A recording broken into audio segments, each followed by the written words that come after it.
Good day, my name is Pistikala Ole. I'll be taking us in first aid procedures on how to carry out first aid on an casualty when you find one in an emergency situation.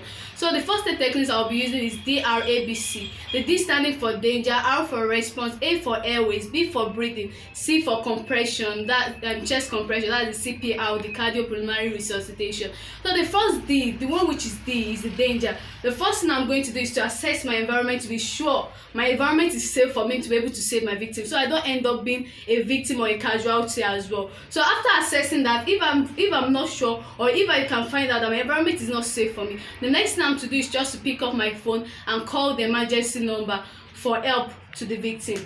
And if peradventure I found out my environment is safe for me to rescue my victim, I just go right on to conduct a primary survey on my victim. And so that's what I'm going to do right now. The first thing I'm going to do is to kneel beside my victim. Then I'll go to the next one, which is our response. Check for response on my victim by shaking them gently on their shoulder. Hello, are you fine? Are you alright? Are you alright? Hello, can you hear me? If they seem not to answer me or shake any of their body, I can pinch their earlobe also to find out if they are being conscious. And so if through the response I can't find anything, like they didn't respond to any of my call, then the next thing I'm going to do is to check their airways, to check if there is any blockage through their airways, or check anything on them, either on their neck, their waist, their wrist, to check out if there's anything that can obstruct airflow. I take it off from them. After doing that, and I seem not to find anything, then I check to observe, look, listen and feel, to check their chest rise, if it's for 10 seconds, to see if there's any form of breathing.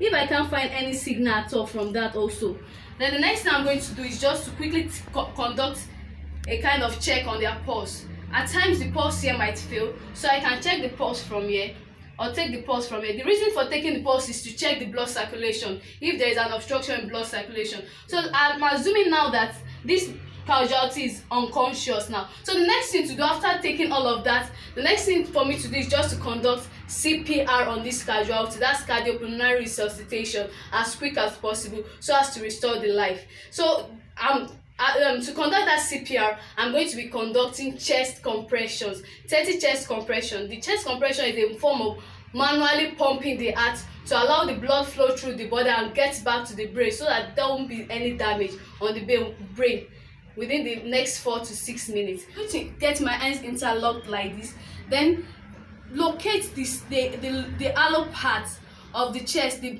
center of the chest. This is it.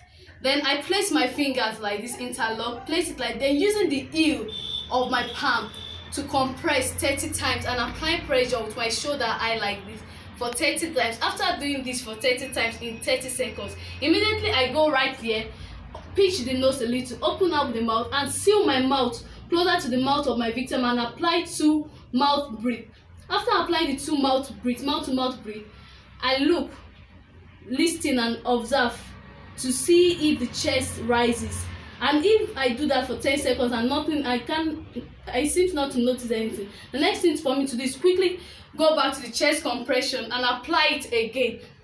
30 compression, go back again, do the mouth to mouth breathing, and do that till my victim becomes conscious. So when he or she becomes conscious, the next thing I'm just going to do is to place my casualty in a recovery position. And this is how I'm going to do it. I'll make their legs straight, place their legs straight, place this arm at the other shoulder, place this arm at an angle, making the palm facing upward.